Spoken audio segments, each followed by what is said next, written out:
Cuando la esposa del famoso escritor C.S. Lewis estaba muriendo a causa de un cáncer, él escribió que no temía creer que Dios no existe, ya que en sus escritos y por su vida, él sabía que hay un Dios.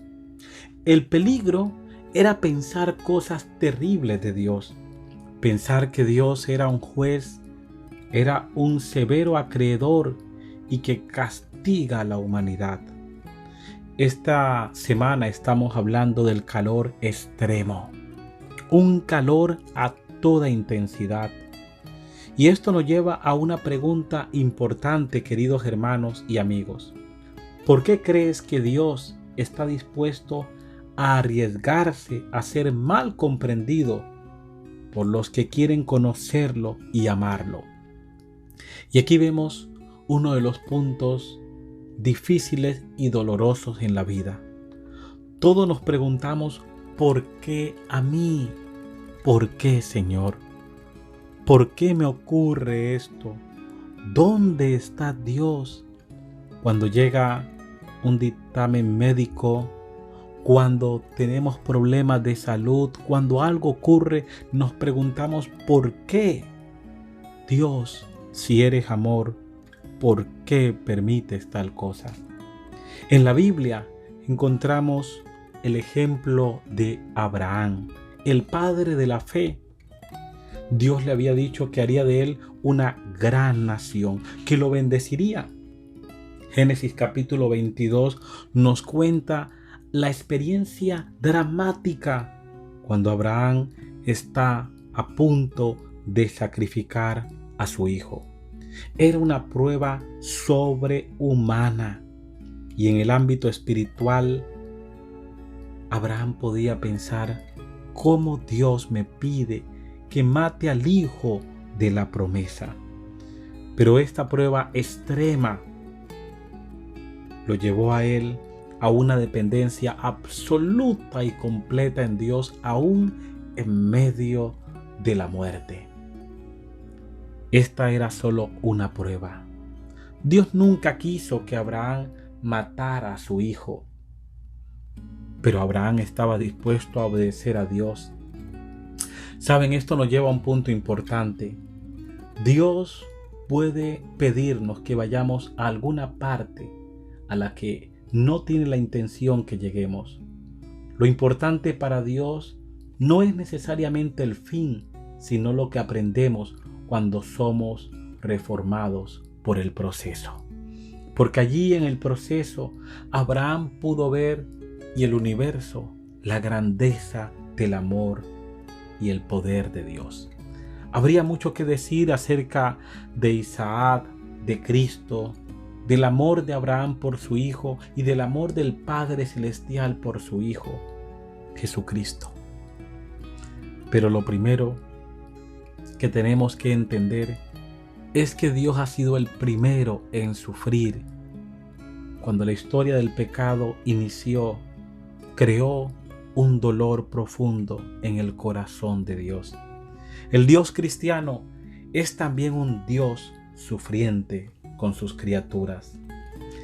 Muy bien, vamos ahora a Israel descarriado. Y aquí encontramos la historia del famoso profeta Oseas, un hombre fiel, un hombre paciente, un hombre íntegro, un hombre bueno, pero cuya esposa Gomer se casa con él y luego lo abandona.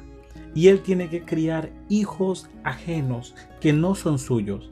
Con todo, la historia que está registrada en el libro que lleva el nombre del profeta nos muestra cómo él la busca, la perdona, ella lo traiciona y finalmente ella se va de casa y él la encuentra perdida, la compra, paga el precio por ella, la lleva a la casa y le dice: tú serás mía, ya no te prostituirás con otros hombres.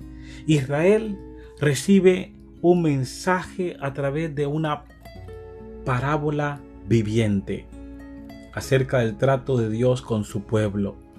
Israel había abandonado a Dios y se estaba prostituyendo espiritualmente con otros dioses.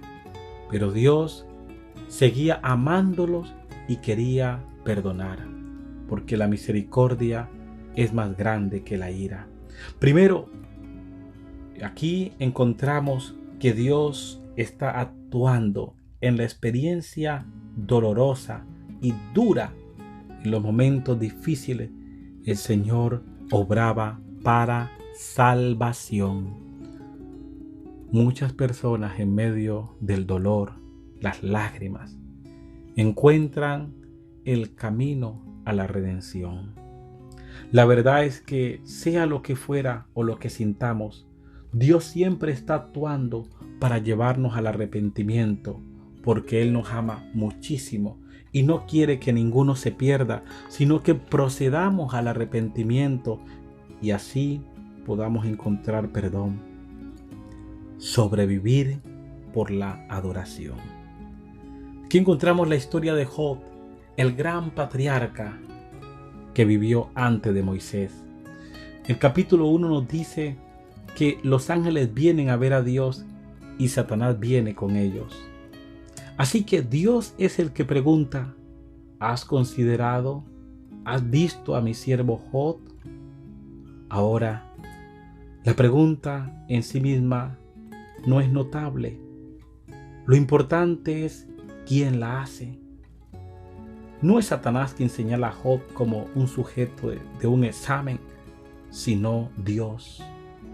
Dios llama la atención y dice: mira, Job no sabe que va a pasar o está a punto de pasar por un crisol. Pero a lo largo de la historia vemos la naturaleza humana y a Job confiando en sus momentos de depresión, de soledad y de angustia, confiando. Cuando las pruebas vienen, cuando el sufrimiento llega, podemos hacer dos cosas. Primero, nos amargamos, nos enojamos y le damos la espalda a Dios. O podemos seguir confiando en Él, aferrándonos fuertemente a su brazo como Job. También es en esos momentos donde podemos aprender a aceptar que somos seres indefensos y que el Señor cuida de nosotros.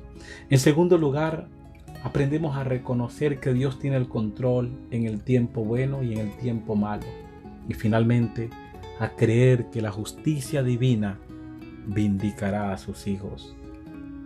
¿Y cómo podemos sobrevivir finalmente en medio de esta situación y de este mundo donde los pronósticos del tiempo no son exactos, donde hoy podemos tener sol y mañana podemos tener lluvia? En la vida solo podemos sobrevivir mediante la esperanza. Y el apóstol Pablo es un ejemplo de esto. Él dice: hermanos, no queremos que desconozcan las aflicciones que sufrimos en la provincia de Asia. Estábamos tan agobiados, bajo tanta presión, que hasta perdimos la esperanza de salir con vida. Nos sentíamos como sentenciados a muerte, pero eso sucedió para que no confiáramos en nosotros mismos, sino en Dios, que resucita a los muertos. Pablo no estaba aplastado, más bien creció en su alabanza a Dios en medio de la prueba, para que también nosotros podamos consolar a otros. Al pasar por la dificultad, por el valle, podemos consolar a otros. Dios quiere ministrar mediante nosotros a las personas heridas por una pérdida, heridas por una enfermedad, heridas por el dolor, por la traición, por la pérdida del trabajo.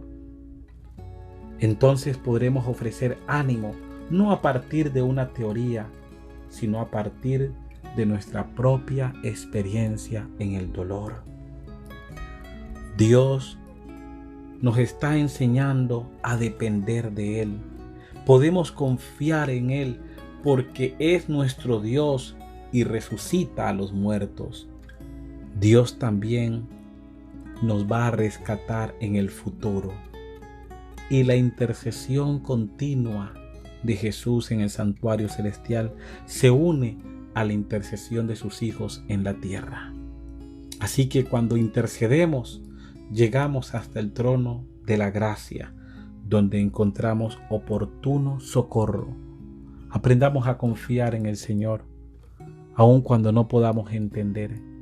Alguien me enseñó una vez, fe no es entenderlo todo, sino confiar siempre, aun cuando no podamos entenderlo. Que el Señor te bendiga y comparte el estudio, querido hermano, Delaware, Maryland. Comparte este estudio de la palabra del Señor. Que el Señor esté contigo.